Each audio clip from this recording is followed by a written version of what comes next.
What I enjoyed most about taking this class was getting to read a wide variety of books. Beyond immigration stories, I got to read and share books that I would have loved to read when I was younger. Books that served as a mirror where I could see myself reflected in the stories, which is what I aim to do with the girls that I worked with at Holy Cross. I had the opportunity to read one on one with one of the students of mixed background and connect with her through the story Hair Love by Matthew A. Cherry. Knowing how much I struggled to feel comfortable in my own hair, I hoped this would be a chance for her to fall in love with hers. To my surprise, though, she didn't have this feeling at all. And I could tell she was surrounded by people who made her feel loved and comfortable in her own hair and skin, which is very different from how I grew up, where if my hair was too big, it was seen as a mess. Instead, our conversation shifted from making sure she loved her hair to casual conversation about the book, her favorite hairstyles, and who was best at doing her hair at home.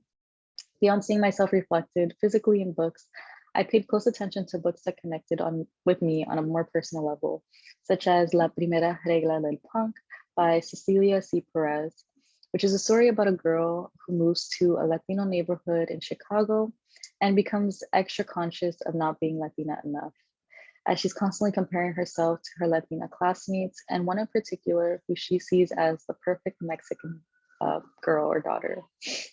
She can speak Spanish. She dances traditional music. She's not vegan like she is. She likes cilantro, all these little things that the main character used to define her Latinidad, which she didn't see reflected in her own self. This novel, along with Hair Love, gave me a chance to empathize with myself and reflect on my own struggles with my Latina identity. This class also gave me the opportunity to see how much children's literature has begun moving towards having more diverse characters, such as the book Lola, whose illustrations present Afro-Latinas in a Dominican American community surrounded by all types of bright colors as a reflection of the diversity and liveliness of the Caribbean. And as I began to see myself reflected in these books and see others represented in new stories, I began to focus less on the differences between each person and more on learning about them, their cultures, and their own stories.